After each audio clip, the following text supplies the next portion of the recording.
Welcome to Authors of the Pacific Northwest, where we connect authors with new listeners and provide advice to aspiring authors on the business of writing. I'm your host, Vikki J. Carter.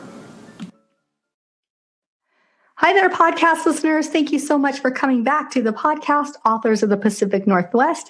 And today I have a privilege of having a special guest on our show this week. And so let me start by introducing you to him. His name is Benjamin Gorman. So Benjamin, would you like to say hello to everybody? Hello, everybody. So the reason why Benjamin is, and I might slip Benjamin and go Ben every once in a while, so you guys just know. Very normal, yes. Shorten it a little bit.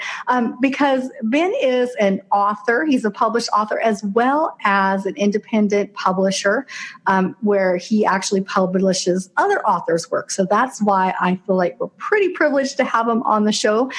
So I'm going to pick his brain for all of us that are working our way towards publication.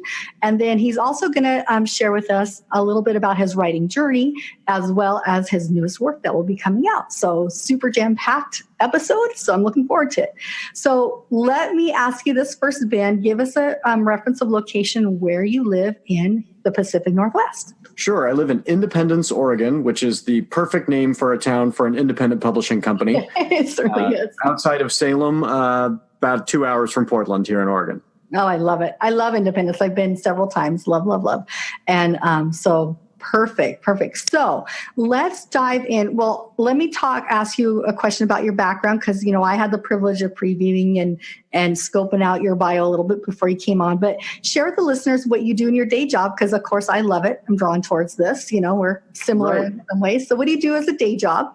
Yeah, I am a high school English teacher. So depending on how people feel about their own high school English experience, they, immediately have an emotional reaction to that. But if you enjoyed your high school English classes, which I hope you did, then yes, I am that high school English teacher. My students have a lot of fun. Oh, that's so good. I'm glad to hear that. I'm glad you're, inspiring the next generation of authors out there. And I love it. So do you do creative writing in the fiction or do you do literature? I do. I'm really spoiled. I not only get to teach 2 classes of advanced creative writing, but I get to teach a class, science fiction literature. Oh my gosh, lucky. That's the dream it's job. A blast. I call it my geek safe space, and my little nerdlings love it. And we have. I bet they do. I had great experiences with my English teachers. I loved them. Loved my college English teachers. They all were so great at helping me. And not all of the listeners, but I just was thinking about this today. I have dyslexia, and so being a writer, it always has been something where I had to be encouraged and learn how to overcompensate for that in my writing. And my teachers were phenomenal at patience and teaching me how to edit, without. Yeah. So commending you. Thank you so much. And I'm sure you've inspired plenty. So that's fantastic. So let's jump a little bit here. So you're working with budding hopeful writers, in high school, getting them ready for college writing, I'm sure too. And so, so then take us a little bit into the transition because I love the title of your independent publishing house. It's titled, its name is Not a Pipe Publishing. So first off, I need to know why it's called that because it's sure.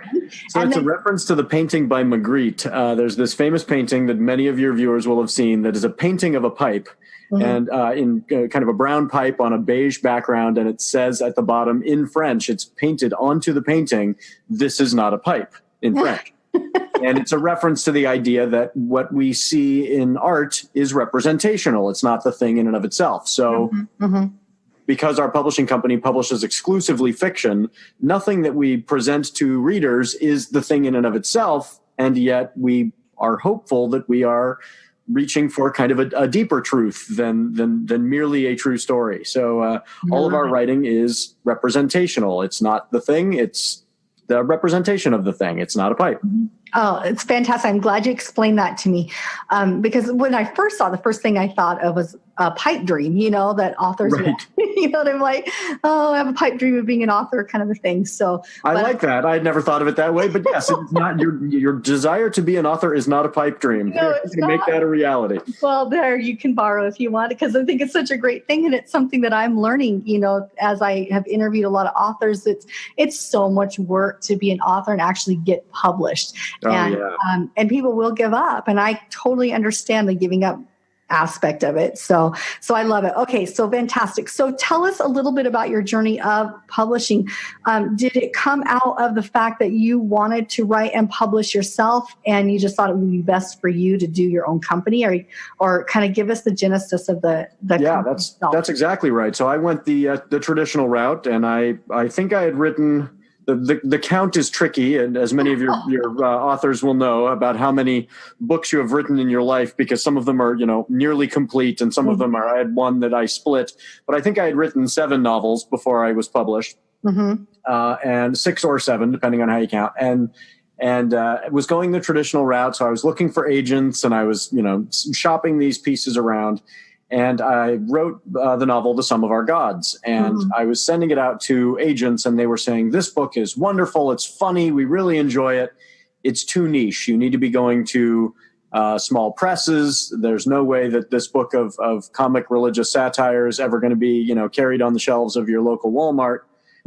So this has to be, you have to go through a small press, or you should indie publish this. Yeah. And so it was, their support was really important, but the most important person in terms of support was my wife, Paige. And she said, this book is so good. You have, you've tried, you've gotten your rejection letters from the publishing companies and the agents. This needs to be out in the world. And she really encouraged me. And so I said, okay, we'll publish this one book, and we'll indie publish it. We'll publish this ourselves, but we really should, create a logo and an imprint so that it has that, extra layer of legitimacy. And so we created Not a Pipe Publishing. And the state of Oregon makes it very easy to start a new company. It's like $60 to register your new company. So we started a company, but it only had one author. I used to joke with folks that we were the smallest publishing company in the world. And then when my second one was coming out a couple of years later, which was YA, far more upmarket, I was really torn, because I thought this is something where we could go with a bigger publishing company and it could get picked up. Corporate High School is a YA dystopia, and it was hitting when kind of YA dystopias were the thing. Yeah. And it was in the height of the public ed reform movement, and it's very much about, schools being taken over by corporations, but, turned up in some distant future to an extreme degree. So it was very marketable, and we had to decide, do we want to go back to the traditional publishing route, or do we want to turn this company into something bigger? Yeah. And I had made so many mistakes in the marketing process that I learned from. And one of the things I've learned is that is the way that you learn how to market, is you do it incorrectly. Exactly. And all of you authors out there who struggle to market their work should not feel bad about that. That's how you learn. You advertise in one way and find out, that kind of advertising doesn't pay off. And then you try something else, and that's very normal. But I thought, hey, I can help out a lot of other authors to not make the mistakes that I've made. Let's bring them into this company and kind of create a family that is supportive of one another, a family of authors. And so we started taking on other authors in 2015, and now we have, 10 authors and 17 titles. Is that right? That's fantastic. Well, I'm looking at the website and I counted 10. So yeah. But I can imagine it turned into, well, tell me, because I know what happened with me when I started the podcast. It was a great idea, got started on it, and it's turned into another job. Right? Oh, yes. That is so correct. Yes, absolutely. I got to schedule all my time now around my day job, what I call the side hustle, which is my podcast and writing career.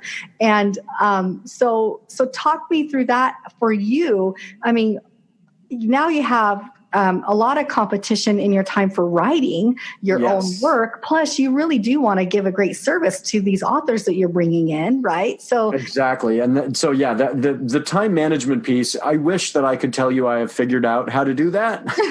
If I had, I would write a book about it, and I would never have to write anything again. Let's sell it, right?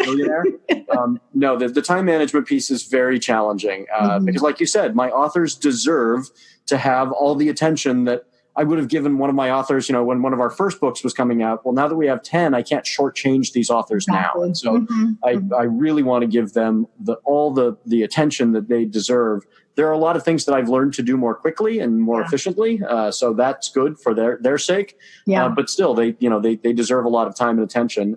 And that does take away from my writing time. And then I don't want to shortchange my students who also deserve to have my attention in terms of, grading their writing and giving them feedback. And so, I've basically given up television, which is unfortunate. I've got sometimes Game it's of hard Thrones and True Detective. I've got a few shows left, but basically I've given up TV, which is something that I miss. And I also want to give enough time to my family and really make sure that my son knows that he's a priority and my wife knows that she's a priority in my life. So balancing my time is something that is very challenging. It is. And I don't think I haven't had one author or publisher or editor, because I'm now expanding the podcast a little bit out and we're meeting with publishers and editors and bringing them on to give us more advice as we grow in our journey. And I haven't found one person that has mastered the time management skill well. I mean, to the point of where it is a balancing act, and I do the same thing. I have students, so I work in higher ed, and I have the luxury of working from home, but I work with students doing their bachelor's degree. My students, when I am working for my students, I'm working with them, and they're my focus, right?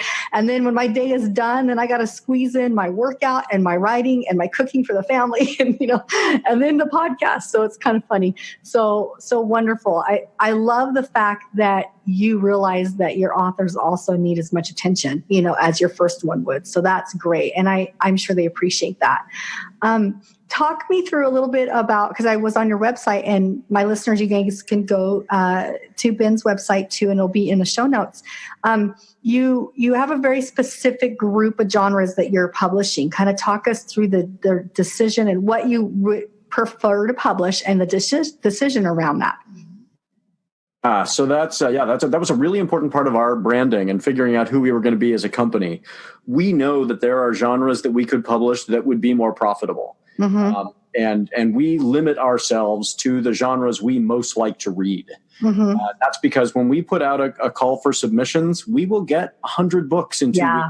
Yeah. And so some of those will be wonderful and some of those will be terrible. And we have to kind of navigate that and say, okay, we are going to, read all of these, give them, the time and the attention to decide which are the ones that we're going to publish. And so what that's meant is when there are genres that we don't enjoy as much, even if we get a book, we will get submissions outside of the genres we publish all the time. Yeah. And sometimes it's tempting. Somebody will say, I'm sending you my Western. Yeah. And we very clearly are saying we don't publish Westerns. That's not our thing. But authors are desperate. And I understand when I was sending my stuff out, I would kind of push those boundaries too.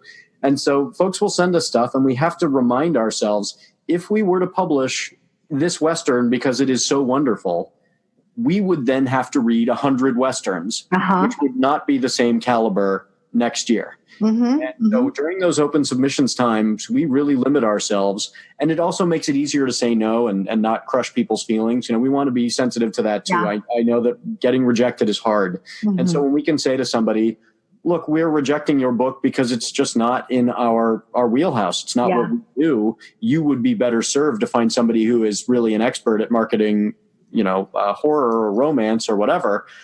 Then that is that makes it it cushions the blow a little bit for them. Yeah, it does. So we limit ourselves to science fiction, fantasy, and paranormal. Those are our favorites. I love it. This next year, we are stretching ourselves a little bit. We are publishing one book that is a thriller that has no science fiction or fantasy elements. And so we know that, again, that's going to open the door to a lot of thriller submissions. But this one was just so good.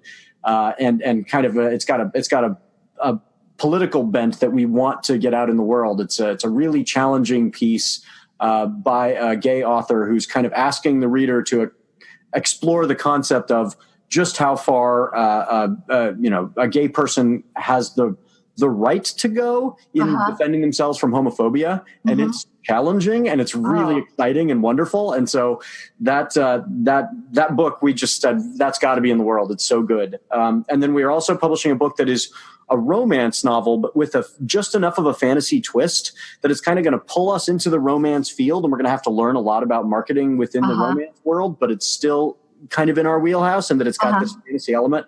And my wife especially loved the book so much. She was like, we have to publish this. It's just so much fun.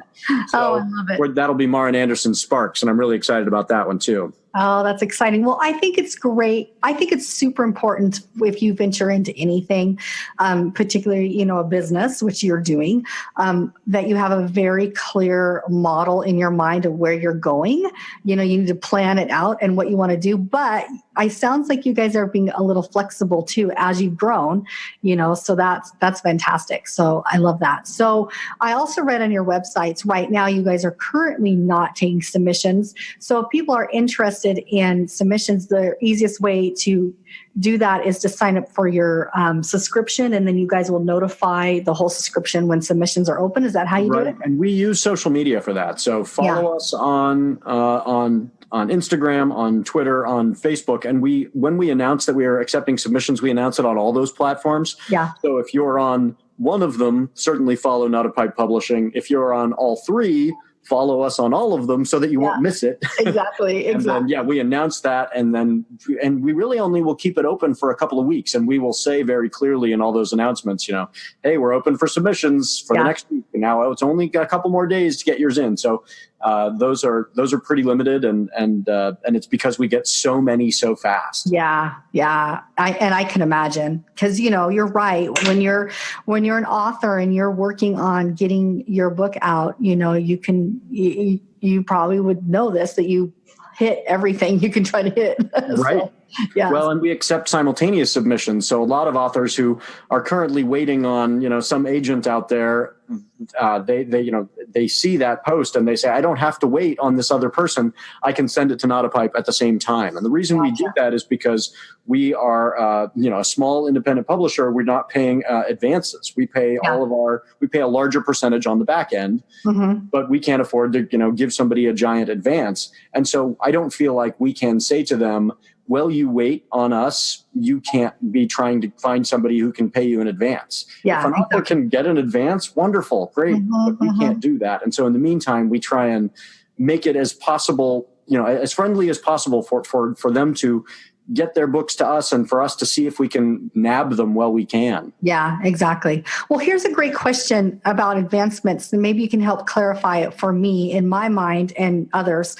I come from music background. My husband was a musician who actually was in contract and pretty decent. But what I learned about advancements during that time period, and I don't know if it's just the music industry, so let me know if you know this is true or not.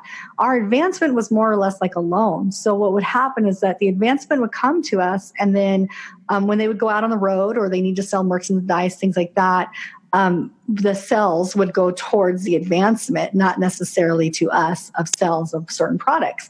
And I didn't know that. So is it similar? Do you know? It absolutely is. It's an advance on the company's expectation of how much money they will make. And the agent will tell you they want to get you as big an advance as possible, so that it's kind of the guaranteed money. Yeah. And then the trick of it is, unless you sell more than the amount of that advance, you will never see anything else. That's it. You're going to get that advance, and that's it. And then you have taken advantage essentially of the company. They have lost by giving you an advance that's too large. Yes.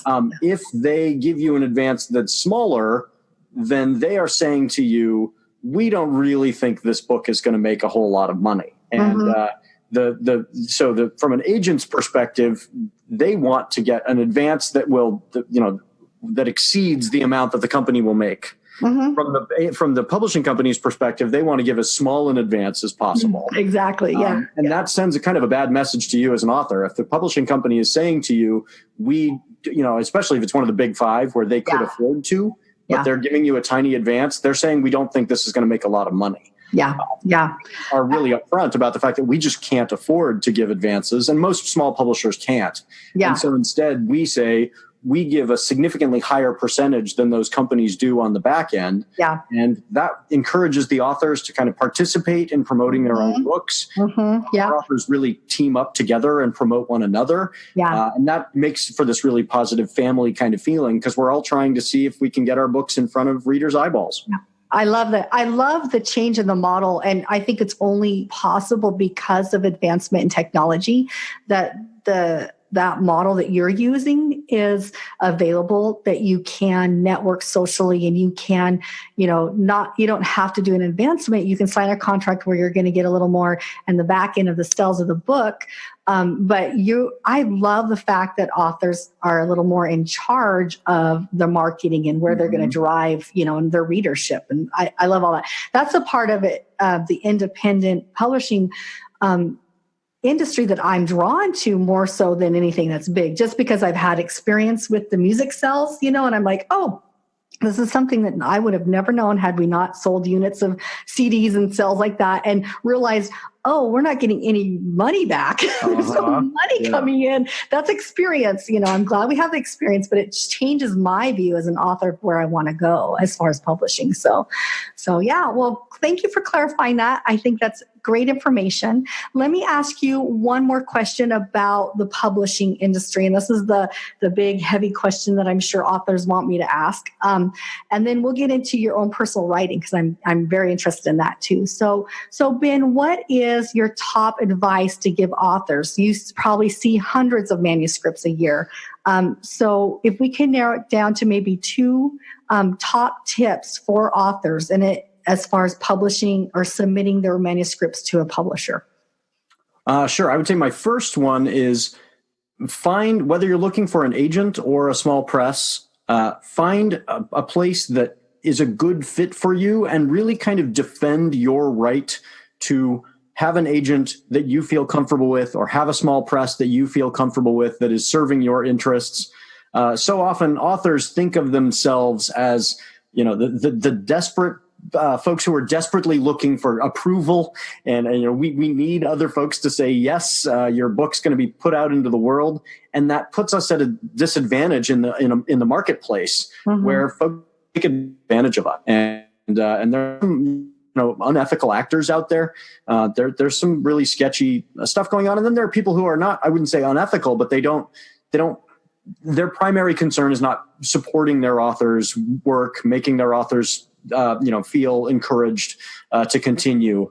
And like you said, this business can, there are folks who burn out because it can be very difficult. So find an agent, find a publisher who makes you feel encouraged, who feels like they match your values. One of the big things we did was we accepted Camilla Shamsi's challenge to only publish women authors during the year of 2018. Oh, that's fantastic. Yeah, we were one of only 2 publishing companies in the world who did this. She wrote this great piece in The Guardian and said, the challenge in the publishing industry is institutional bias. It's that it's not that any individual is saying, next year we want to be mean to women. They're saying, well, what sold best last year? Well, we should do that. Yeah. Well, what got the awards last year? Well, we should do that. Well, what got on bookstore shelves last year? And if you always think in terms of what did well last year, you'll go all the way back to Homer.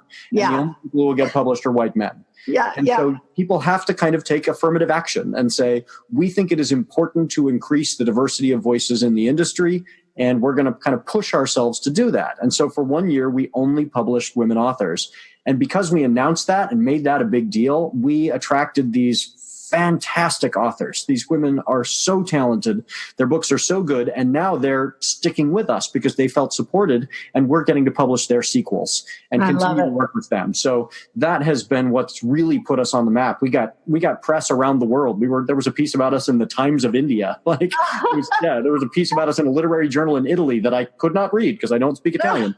But it was really wonderful to see that this word kind of spread, that we were making this commitment. And I think authors should do that. They should find a place that reflects their values. And so if you're looking at the library that is published by a particular agent or a particular publishing company, and you're saying, I don't feel comfortable with the things that they publish, I don't want to be associated with that, you are not obligated. You can stick with folks who publish what you want, the body of work that you want to be a part of. Brilliant. I love that advice. Thank you. And inspiring. And also, thanks for sharing that aspect of publishing women, during that time frame. That is totally exciting. My listeners know I'm very much on board with those kind of values. So yeah, it was really, really cool. It allowed us to be, we got up and we gave some panel speeches at some various conferences. We spoke at Comic-Con this last year here in Portland. That was really cool. Yeah. and folks were very supportive and encouraging of us by and large. Of course, there were a few people who were, saying, this is terrible. It was, old white men who were saying, oh, this is the worst thing ever. You're discriminating against me. And my response was always, you go ahead and try and write a book as good as these women, and we'll consider it. Because that was not something I was worried about. No, beautiful job on the comeback there. It's great. That's awesome. Well, I am so excited that you shared that. And I think that does give listeners, at least it gives me some freedom when I start seriously looking for either my agent or the publishing house.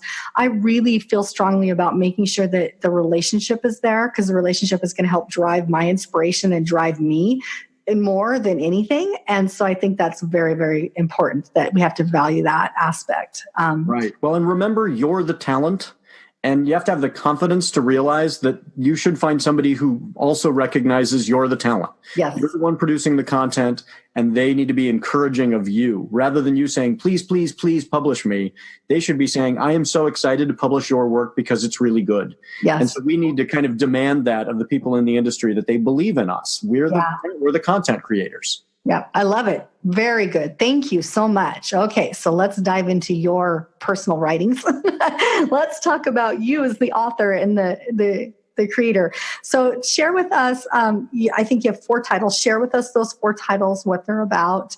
And then you're going to share with us actually a title that's coming out. So this podcast will come out, it's supposed to come out the day before the release of this book. So yeah, I'm really excited. My first book came out in 2013. It turns out that since we started the company, I apparently publish a book every 2 years. That was never something that I knew about myself, but it takes me a year to write a book and a year to edit and to go through the full kind of process and cover design and marketing and everything. It turns out it's a 2-year cycle. So in 2013, The Sum of Our Gods was released, and that is Sum, S-U-M, and that is a book about a man who's been cursed to have coffee with God once a week and listen to God complain. And it's fun, it's funny, but it's dealing with some heavy stuff. My students will say to me, is this book something I would enjoy? And they're in high school, and I say, well, it deals with a lot of adult ideas. It's a comedy, but it's adult comedy. And their interpretation of adult comedy is like that it's sexual comedy. Yeah. And really it's, God is trying to decide whether or not he should retire, and his wife is pressuring him to retire. Oh, that's hilarious. And Jesus is trying to decide whether or not he should get divorced from the goddess of the church who is cheating on him. And these are not concepts that the high schoolers are particularly concerned about, exactly. Divorce and retirement. But it makes for a very funny book because are they concepts that are wrapped around Jesus, deity, or God, or deity of the Western culture. So I love it. I think it's brilliant. It's really fun. Yeah. And like Jesus goes to Muhammad for advice and, so it's fun. I love it. That's awesome. And then my next one is Corporate High School. And that's the one that was the YA dystopia about a world, I said it 99 years in the future, and it's happening a lot faster than I thought. It's about a world where big corporations have taken over the schools, or at least they've created an alternative set of, charter schools and private schools, and that have then taken all of the funds away from the public schools. So the public schools now are only for, the kids with severe disabilities or language barriers or whatever, and everybody else goes to these schools that are owned by the corporations, and then at those schools serve corporate interests. So they educate children in how to, be a part of the corporation. And the corporation, as a consequence, has been able to get rid of all the regulations against monopolies and become one giant corporation. And I actually wanted to call the book Walmart High School. Yeah. And because I heard that Walmart was getting into the charter school movement. And I talked to an attorney who'd worked for Walmart. She said, you can do this and you will eventually win in court. You will be allowed to call your book Walmart High School, but they will keep you in court for 30 years. And why would you put yourself through that torture? So I decided, okay, I'm going to go with Corporate High School. So that one did well. It was an Amazon bestseller, and a lot of folks really wanted me to write a sequel. And in the age of Trump, I just don't feel like writing dystopias right now. It's just not something I want to be dwelling on. I totally understand. Trust me. Yeah. So then my next one was The Digital Storm. And that one is, I took Shakespeare's The Tempest and I retold it as a science fiction story. We were doing an activity in my creative writing class where students had to take a chapter of The Tempest as we read it and rewrite it in some other style. And I started doing, when my students write, I try and write with them because I think that's really important that they see that I'm modeling this. This is actually something I'm engaged in. Yeah. And so I was writing with them, and then I was enjoying myself so much that I just continued and rewrote the entire play. I love it. In my version, the characters are artificial intelligence programs in this digital island. And Caliban's a virus, and the bankers come into the system of their bank system to try and figure out what's going wrong because there's been this viral attack, the storm. I love it.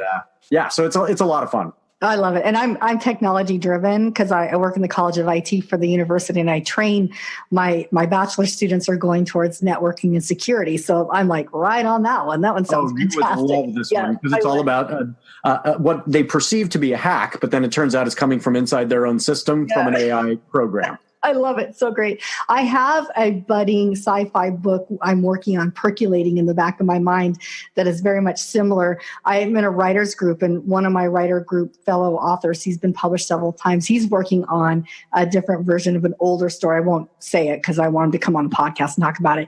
And he's doing it in a more modern time now. And I'm like, my favorite book of all time is very back in the Victorian age, her story. And I'm like, I'm going to redo that someday in very modern sci-fi because I already have it all in my head. I want to do it. And I love that idea of taking, I have students who say, well, I don't feel like I'm a real writer. I just write fan fiction. And I have to remind them, that's all Shakespeare ever wrote. He only had 2 original plays. Everything else is fan fiction. There's nothing wrong with fan fiction and with retelling great stories. The Greeks were constantly retelling myths. Oh, absolutely. Very, very normal. And it's, there's a great pedigree. So absolutely choose that great fair use novel from the 1800s that you love and retell it. And people will love that. So my friend Cal Spivey, he is writing Twelfth Night but with trans characters, which is so perfect for that play because there's all this gender bending that's going on in that show anyway. So I'm really excited to read his play. I think it's going to be or his novel version, I think will be really cool. That'd be fantastic. I'll have to bring him on because that sounds like something right on my listeners' alley too. So definitely. Yeah, and he's a Northwest author as well. Fantastic. So we'll get him connected. So great. So that was your third book or your second? I lost That was my third. Yeah, it was The Digital Storm. And then my newest one is titled Don't Read This Book. And I hope that people are feeling rebellious and will see the title and will say, well, that says not to read it. I think I'm going to anyway. Yeah. But the story is about a book. So the book in the title that it's referencing is the book within the book. And the story is about this woman who is the greatest author in the world. She doesn't know that. And she has been identified by 3 witches, a la, Shakespeare's Macbeth 3 witches, that they inform this evil necromancer that he can kidnap her and make her write a book that is so good that if anybody reads it, they will die. And he can use this to end the world. And she wakes up with this manuscript. She's been rescued, but if this manuscript falls into the wrong hands, then it will be the end of the world. So it allowed me to play with this idea of, can I tell a story about something better than I could ever write? And kind of push myself to play with that notion. So in the same way, like in Pulp Fiction, when they open up the suitcase and there's just a glowing light that's coming out. Yeah, exactly. There's a book within my book that's better than anything I could ever write about. And yet I get to write the story of her story. That is brilliant. I'm so excited for this to be coming out. I think I'm gonna have to read all your books because, and I don't say that lightly. I mean, I have quite a few authors come on and I get almost every copy of their book. Either they send them to me or I get to, purchase them. But I think yours are going on my to-do read list for sure. Oh, thank you. Yeah. I try and give my readers something that they will enjoy. Yeah, I love it. I love it. Okay, so let's let our listeners that are avid readers as well, let's give them a taste of this work. So I'm going to, as all my listeners know, I go quiet while my authors are reading so we don't get my dogs barking in the background, all that distracted stuff. So Ben, set us up to what you're going to read with as much information as you can share without giving, too much information. And then we'll go into the reading and I'll sit back and listen. And then at the end, I'll take us out of the podcast.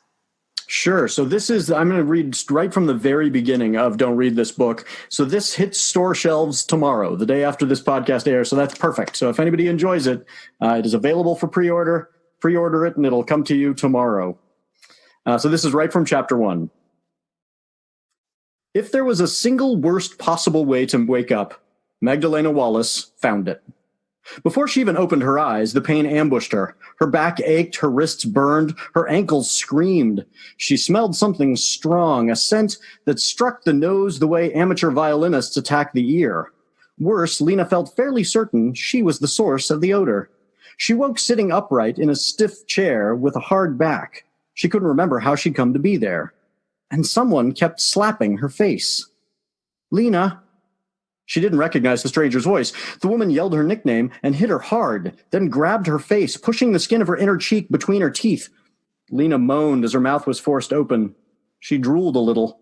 Some part of her was aware of this drooling, despite her confusion, and she added shame to her list of discomforts. The woman released her face, probably in disgust, Lena assumed, and went back to hitting her, but these were far more gentle pats on her cheeks, and now the woman almost cooed. Lena, Magdalena, wake up, honey. We've got to wake up and get moving. Belle knew just how long Lena had been sitting in the chair. She knew the entire experience would be terrifying for Lena. I don't have enough time to be gentle with her, Belle thought. Gotta hurry. Lena struggled to open her eyes. Her eyelids felt stuck together with crusties, and she blinked to open them. She had a hard time focusing. A lamp glowed on the table, and some meager fluorescence must have been hanging behind her, but she could barely make out anything in the room's dim light. Then, for a brief second, she experienced the first pleasant thing since waking. The woman's face, very close to her own, was astoundingly beautiful. Not only was everything airbrush model pretty and symmetrical, but when Lena opened her eyes, Belle smiled at her.